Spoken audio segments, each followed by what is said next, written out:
오늘 우리에게 준 말씀은 신약성경 사도행전 21장의 말씀입니다. 사도행전 21장 27절에서 30절까지의 말씀인데요. 우리 한 절씩 교독하겠습니다.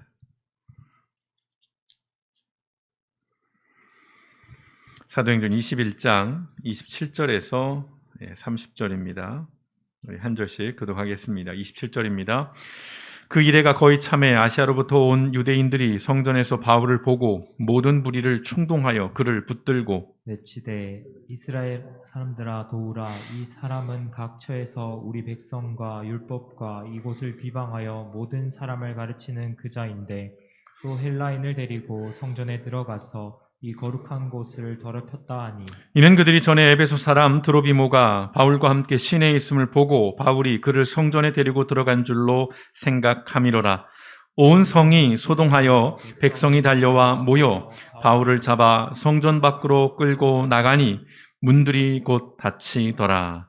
아멘. 고맙고 감사하신 아버지 하나님, 지난 한 주간 우리를 붙드셔서 어려운 여건 속에서도 아버지 하나님이 우리가 아주 넘어지지 않고 오늘 다시 한번 하나님 앞에 예배할 수 있는 은혜를 주시니 감사합니다. 어려운 시절을 살아가는 이때에 아버지 하나님이여 이런저런 필요가 있고 또 이런저런 아버지 하나님이여 갈급함이 있어 늘 갈망하고 늘 허덕이며 사는 인생들이지만은 우리 하나님께서 매일매일 일용할 양식 가운데 함께해 주시기를 원합니다. 오늘도 하나님 앞에 예배하며 귀한 예물을 구별하여 드립니다. 어렵고 힘든 시절 속에서도 하나님의 것임을 고백하며 아버지 믿음으로 올려드렸사오니 드려진 예물 가운데 우리 하나님께서 그들의 손길들을 기억하여 주시고 아버지 하나님 저마다의 쓰임에 합당할 수 있도록 또한 하나님께서 축복하여 주시옵소서. 드리기를 원하나 그렇지 못한 사건과 여건으로 아버지 하나님이 안타까운 영혼들의 마음도 지키시고 또한 아버지에 속한 하나님의 백성들의 모든 삶의 자리를 우리 하나님께서 형통케 하여 주실 때에 아버지 하나님 이 어렵고 힘든 시절 속에서 물질로 말미암아 믿음을 잃고 또한 시험에 들지 않는 그런 삶이 되어질 수 있도록 매일매일 우리 하나님 눈동자와 같이 지키시고 세밀하게 살피시며 늘 채우시고 또한 공급하여 주시옵소서. 그래야 아버지 하나님이여 우리 길벗게 속한 모든 하나님의 백성들의 삶이 이 땅 가운데 메마르지 아니할 수 있도록 늘 시냇가에 심은 나무와 같이 푸르를 수 있도록 우리 하나님께서 복의 복을 넘치도록 부어 주시옵소서. 오늘도 말씀 앞에 섭니다. 아버지 하나님이여 계속되는 말씀들을 통해서 끊임없이 우리의 신앙을 돌보며 우리의 삶을 묵상하고 아버지 하나님의 믿음을 성찰하며 나아갈 수 있도록 오늘 이 시간 성령 하나님 우리의 생각과 마음을 주장하시고 무엇보다 마음 문을 열고 우리가 이 말씀을 붙들어 나갈 수 있도록 함께하여 주시옵소서. 모든 말씀 우리를 권하신 예수님의 이름으로 감사하며 기도드렸습니다. 아멘. 예, 우리는 지난 2주간에 걸쳐서 여러분 기억을 조금씩 이제 더듬어 보시면 최근 우리 사회적으로 또 세계적으로 주목받고 있는 DP라는 드라마 그리고 오징어 게임이라고 하는 드라마를 통해서 두 가지 주제를 살펴봤습니다. 크게는 폭력과 인간성이라고 하는 주제의 말씀을 좀 나눴는데요. 사실 지금 2주 오늘 이제 세 번째 주 그리고 이제 다음 주까지 해서 이것들이 계속 연속되는 말씀들입니다. 독립된 주제들이 아니라 제가 이제 다음 주 이제 10월 마지막 주일이 종교 개혁주의를 맡게 되는데요. 이제 다음 주에 좀 결론적인 이야기들을 나누기 위해서 계속 1년에 관련된 말씀들을 지금 해 나가고 있는데요. 일단 폭력과 인간성이라는 그 주제 속에서 그런 말씀을 드렸죠. 드라마 DP를 말씀을 드리면서 사람은 누구나 피해자이면서 또 동시에 가해자로 살아간다는 그런 말씀, 이른바 어떤 폭력의 대물림 또는 악순환 이런 이야기들 좀 나눠봤습니다.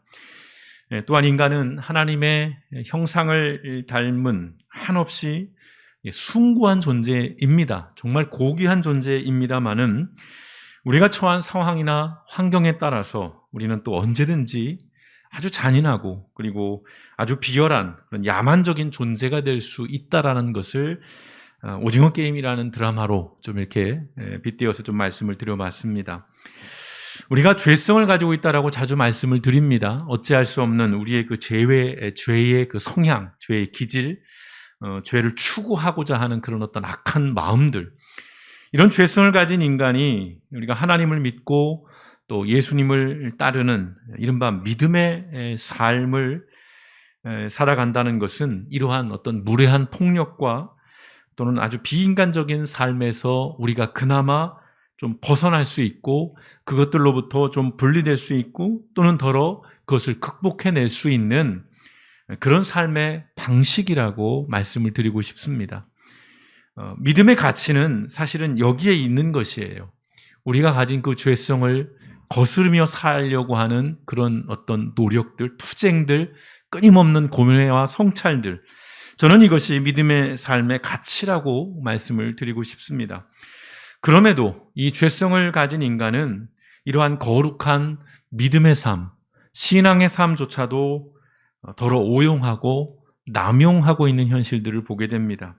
그런데 신앙으로서 또는 신앙을 가지고 좀 더 구체적으로 하나님의 이름으로 우리는 더 잔인하고 더 폭력적인 삶을 보여주기도 합니다. 또 믿음이라는 것을 가지고 오히려 굉장히 비인간적인 삶을 살아가는 우리의 현실들을 보게 됩니다. 다시 말씀을 드립니다. 여러분, 믿음의 삶이라는 것은, 믿음의 삶이 추구하는 것은 결코 신이 되는 것에 있지 않습니다. 우리가 신앙을 가지고 교회를 다니고 하나님을 믿는 것은 내가 신이 되겠다? 결코 그런 것이 아니죠. 무엇이라고 말씀드렸죠?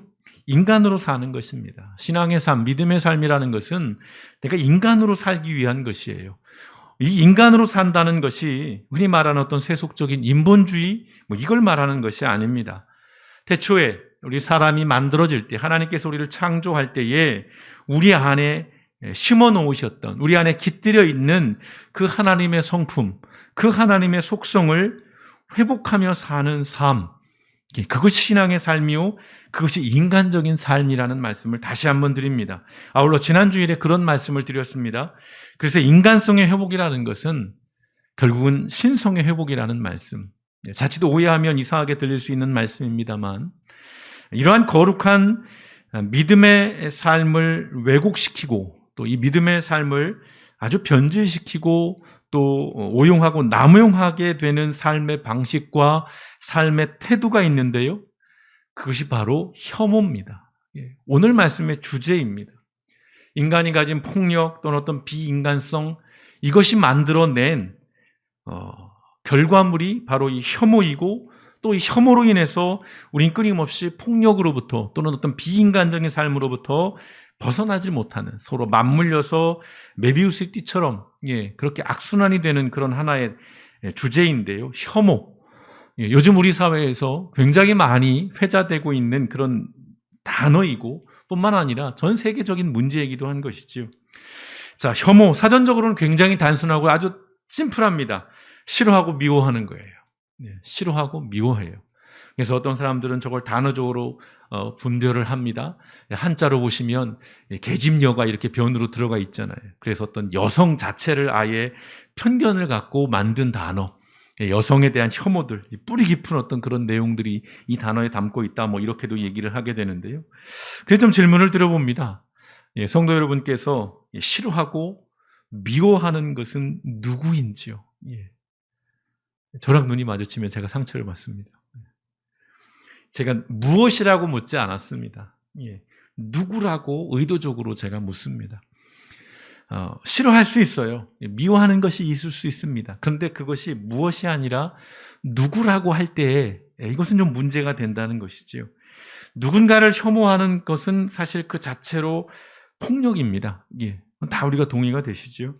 또한 혐오라는 것은 그 대상을 비인간화시켜 버리는 거예요. 인격체로 보지 않는 겁니다. 인간으로 여기지 않는 것이에요. 물건이나 사물로 취급해 버리는 것입니다. 누군가를 혐오한다는 것에 담겨진 의미는요. 자, 오늘 우리가 사도행전 21장 이 말씀, 오늘 이 성경 말씀이 들려주는 이야기 안에 오늘 이 혐오에 대한 이야기가 담겨 있는데요. 오늘 사도 바울이 예루살렘에 갑니다. 근데 그 예루살렘에서 유대인들에게 공격을 받습니다. 그리고 체포가 돼요. 공격을 받는다는 것 쉽게 말하면 물리적인 폭력을 당했다는 겁니다. 오늘 27절 말씀 보시면요. 좀 이게 이야기니까 조금 쉽게 풀어서 쓴 세번역 버전으로 말씀을 드리겠습니다. 자, 그 이래가 거의 끝나갈 무렵에, 이 이래라는 것은 이제 그 직전의 말씀을 보면 사도 바울이 하도 유대인들이 못 살게 굴고 하니까 이제 그들의 예법에 맞게 어떤 정결법을 행하게 되는데 그 시간을 이해하는 것입니다.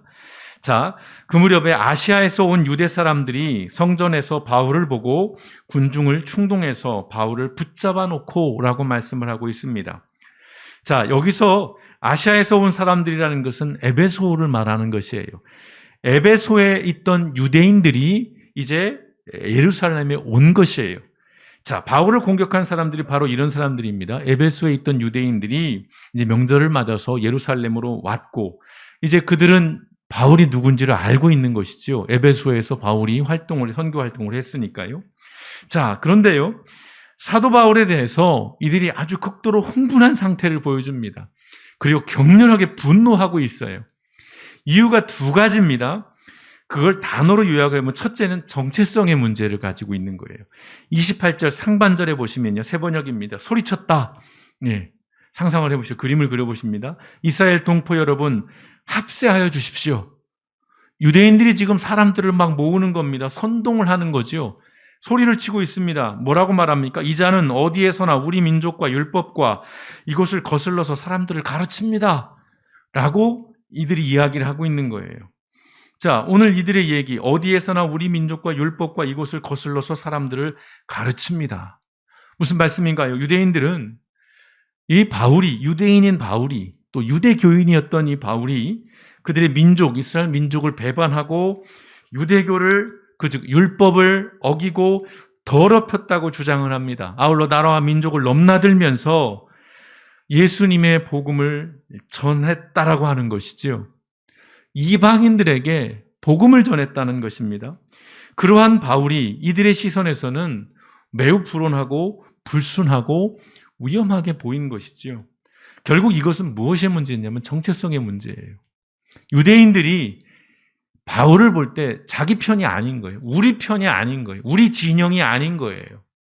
이제 바울은 다른 쪽 사람이 된 겁니다. 다른 정체성을 가지고 있는 거예요. 그걸 문제 삼고 있는 것입니다. 소속이 다르다는 것. 나와 편이 다르다는 것. 여러분, 오늘 이것으로 우리는 대다수의 혐오들이 일어납니다.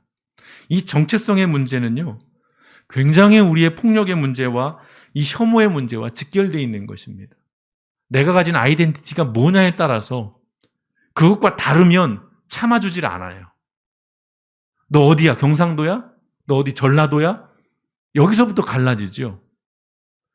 수없이 많은 것들이 결국은 정체성의 문제입니다. 이 단어를 꼭 여러분 기억하시면서 계속 말씀을 따라오시면 좋겠는데요.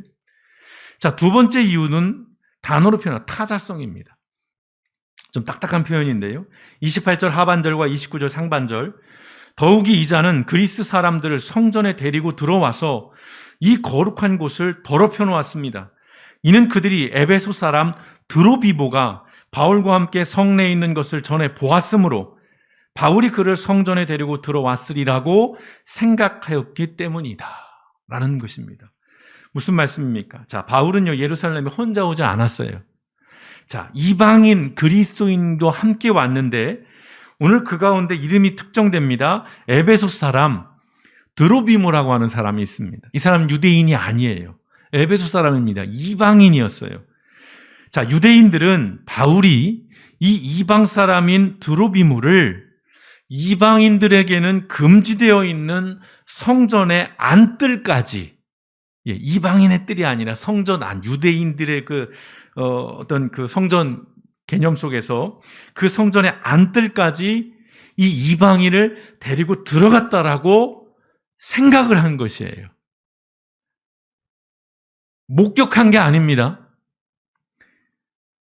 추측한 거예요. 전혀 사실이 아니에요. 드로비모를 데리고 성전의 안뜰까지 들어가지 않았어요. 그런데 유대인들이 그 전에 바울과 드로비모가 성전에 있는 걸 본 거예요. 그러니까 들어갔겠구나라고 추측을 하고 예단을 합니다. 오늘날의 표현은 가짜 뉴스예요. 그리고 선동입니다. 전혀 사실이 아닌 그 가짜 뉴스에 사람들은 이렇게 반응을 합니다. 30절. 그래서 온 도시가 소란해지고 백성들이 몰려들어서 바울을 잡아 성전 밖으로 끌어내니 성전 문이 곧 닫혔다라고 얘기를 합니다. 이방인 한 사람이 성전 안뜰까지 들어갔다는 이유로 어떤 일이 벌어집니까? 도시가 소란해졌다는 겁니다. 폭동이 일어났다는 거예요. 이방인이 성전에 들어갔을 것이라고 하는 추측 하나만으로 폭동이 일어났다는 것. 여러분, 이것이 이럴 만한 일일까요? 유대인들에게 에베소 사람 드로비모는 사람이 아니라는 것입니다. 이방인이에요. 다른 범주입니다. 다른 카테고리예요. 타자입니다. 아더예요, 아더. 우리가 아니에요.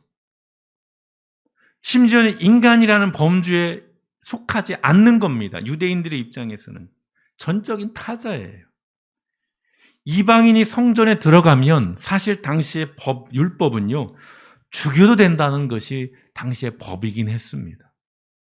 그러나 법이 항상 옳은 것은 아니죠.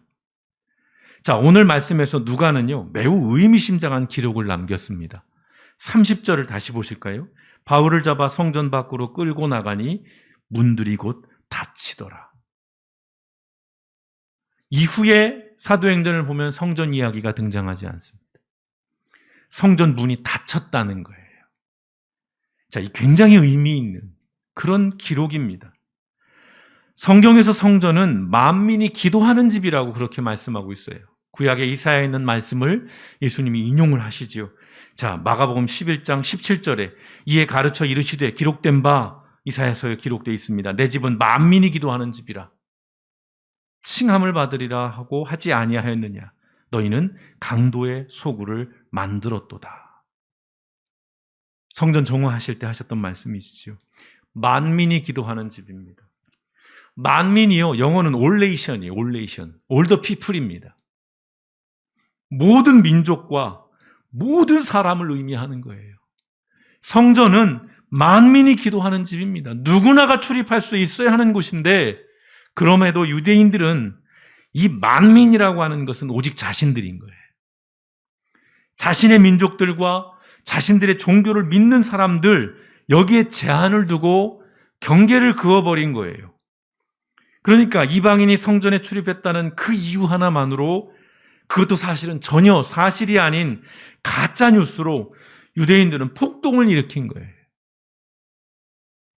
종교의 이름으로, 신앙의 이름으로 얼마나 많은 폭력과 전쟁과 살상이 벌어집니까? 지금도 마찬가지죠.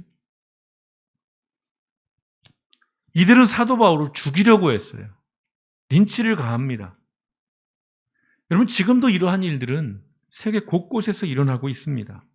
종교적으로 아주 사소한 문제들에게 시비가 붙어서 그것이 결국은 민족의 전쟁이 되고 그것이 그 세계 전쟁까지 이끌어가는 이런 식의 어떤 흐름들, 지금도 마찬가지죠. 사람의 목숨이 정말 너무도 가볍습니다. 종교인들에게요. 역설이에요. 넌센스입니다. 유대인들은 그들의 종교적 신념 속에서 이방인에 대한 뿌리 깊은 차별과 혐오와 무시가 자리 잡고 있었어요. 그들에게 이방인은, 다시 말씀드립니다, 사람이 아니었어요. 인간이 아니었다는 것입니다. 그래서요, 아무렇지도 않게 죽여도 되는 존재였다는 것입니다.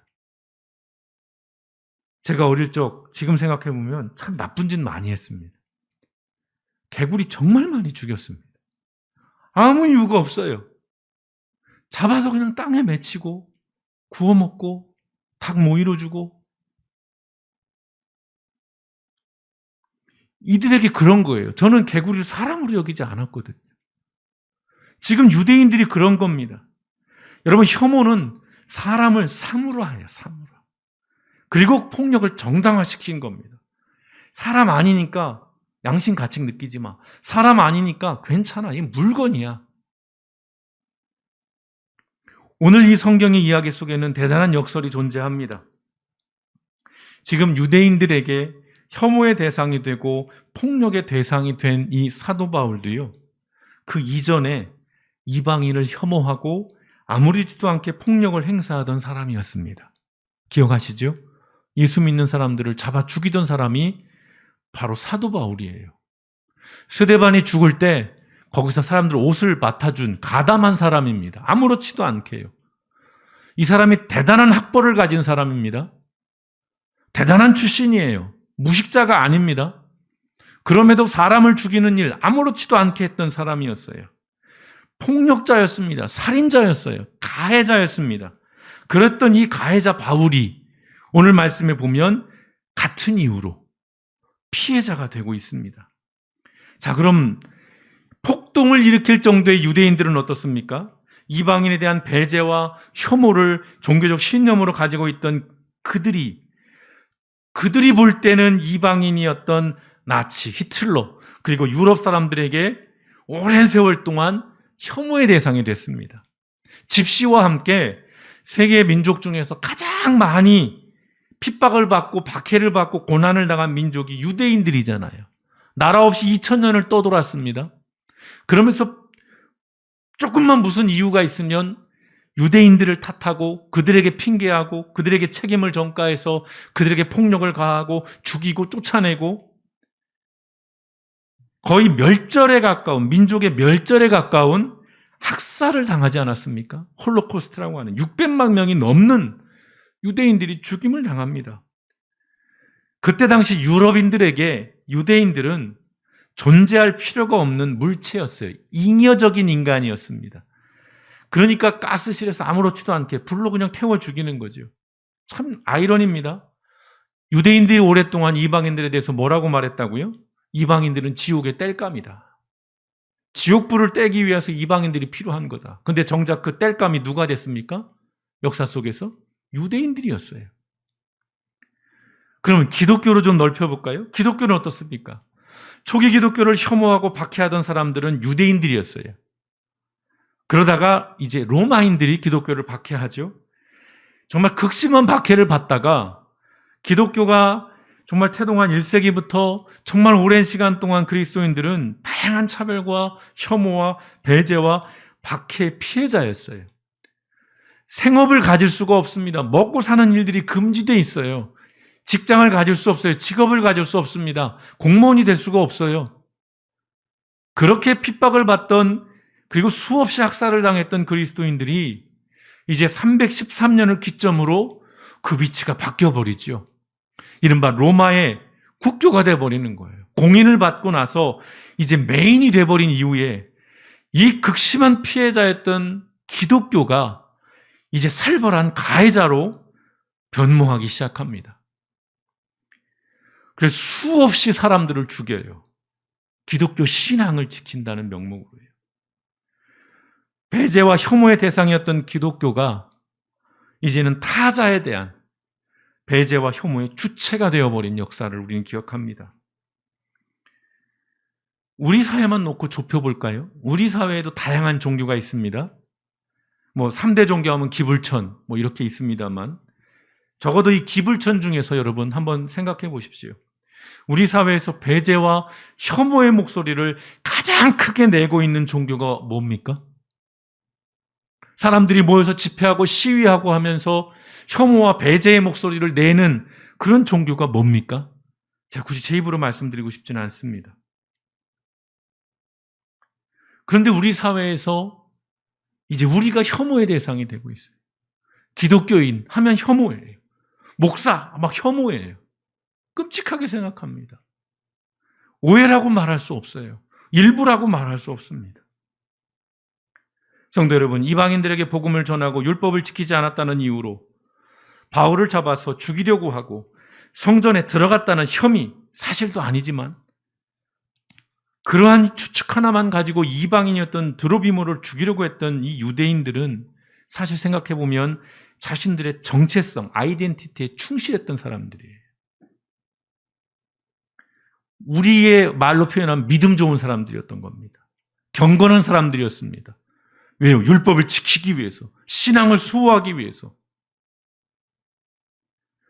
유대인과 유대교라고 하는 민족성과 그리고 이 종교적 신념은 그들의 정체성을 끊임없이 강화시켜주는 겁니다. 그러면 그럴수록 타자성은 강해지는 거예요. 정체성이라는 것은요, 어떤 개인이 자신이 소속된 민족이나 국가 혹은 어떤 교회 공동체를 대표하는 고유한 특성에 대한 인식이에요. 우리 교회 다니는 사람들은 이래야 해. 우리 교회 다니는 사람들은 이래. 라고 하는 그 정체성인 거예요. 이 정체성에 맞지 않는 사람들은 다 타자입니다. 타인이에요. 남입니다. 자, 구별한다는 의미도 있어요. 좋은 의미에서요. 또는 구분하는 것, 나쁘다고 말할 수는 없는 것입니다. 근데 여기에서 말한 타자성은 그게 아니에요. 이것은 죄성입니다. 배제하고 혐오하기 위한 타자성이라는 겁니다. 한 집단의 과도한 정체성은요, 그 안에 속하지 않은 타자를 악마화합니다. 이걸 문제 삼는 겁니다. 목사님, 그럼 구분하지 말라는 거예요? 분별도 하지 말라는 거예요? 그 말씀이 아닙니다. 구분을 하고 분별을 해야 되는데 왜 그들을 악마화하냔 말이에요. 그러면서 그들에 대해서 배제와 혐오, 폭력에 대해서 도덕적으로 윤리적으로 용인해버려요. 승인해버린다는 거예요. 여러분, 종교인들이 가장 경계해야 될 부분입니다. 우리 기독교인들이 가장 경계해야 되는 부분이에요. 여러분, 언제든지 종교라는 것은 이데올로기로 오용될 수 있습니다. 자, 루터 교회와 카톨릭 교회는 독일에서요, 히틀러의 통치를 정당화시켜줬어요. 누누이 말씀드리잖아요. 히틀러에 대해서 그때 당시 독일 교회가요, 협력했습니다. 그 권력을 인정해줬어요. 합법화시켜줬습니다. 축복기도 해줬어요. 우리에게도 그런 역사가 있습니다. 독재자에게 축복기도 해주고 안수기도 해주고 그랬던 역사가 우리에게도 있습니다. 이탈리아에서는요, 파시즘을 지지했어요. 교회가요. 여러분, 종교가 성찰성을 잃어버릴 때, 깊이 있게 들여다보고 깊이 있게 스스로를 살펴보는 것을 잃어버릴 때 그 종교가 몸담고 있는 그 공동체의 정치와 쉽게 섞여버립니다. 그럼 뭐가 생기냐면 폭력이라는 결과물이 나타나요. 지금 우리 일부 한국 교회가 보여주고 있는 안타까운 현실입니다. 거리에 나가 있는 분들. 근데 제가 이런 얘기하면 불편하실 분들이 있을 겁니다. 제가 언젠가 그런 분과 한번 논쟁을 벌였거든요. 그분들이 주장하는 건 그겁니다. 그분들은 애국자인데 왜 목사님 그들을 폄하합니까? 여러분, 혐오가 만들어지고 폭력이 만들어지고 종교가 이데올로기화될 때의 가장 큰 핵심이 뭐냐면요, 국가주의와 결탁하는 겁니다. 인종주의와 결탁하는 것입니다. 민족주의와 손을 잡는 거예요. 여러분, 혐오가 강화되는 것은 사유가 없기 때문입니다. 사유. 생각하고 궁리함이라는 뜻입니다. 사유라는 것이. 이걸 하지 않는다는 거예요. 오늘날의 종교인들이, 특히 그리스도인들이요. 오늘 말씀에서 유대인들은요, 사실 확인을 하지 않았어요. 바울이 이방인을 데리고 성전 안뜰까지 들어갔는지 확인하지 않았습니다. 누군가 그렇게 외친 거예요. 그러니까 사람들이 다 우르르 간 겁니다. 요즘으로 표현하면 확증 편향이에요. 확증 편향. 내가 보고 싶은 것만 봅니다. 내가 듣고 싶은 것만 듣습니다. 내게 유리한 것만 취하는 거예요. 아무리 여기에 사실이 있다 할지라도 내 정체성에 맞지 않는 거라면 그건 가짜예요. 내 정체성에 맞는 것이라면 그것이 아무리 가짜일지라도 그걸 사실로, 진리로 만들어버립니다. 이 확증 편향만을 가지고 바울과 드로비모에게 폭력을 가한 거예요. 살인을 저지르려고 했던 겁니다. 이 폭력에 가담하면서 폭동 수준의 소동을 일으켰던 사람들도 이 확인되지 않은 가짜 뉴스에 확신을 가지고 행동을 한 겁니다. 헤아리고 살펴보지 않았다는 것입니다. 사람을 죽이는 일인데 어떻게 그렇게 쉽게 함부로 움직일 수 있냐 말이에요. 더구나 종교인들이요. 특별히 기독교인들이요.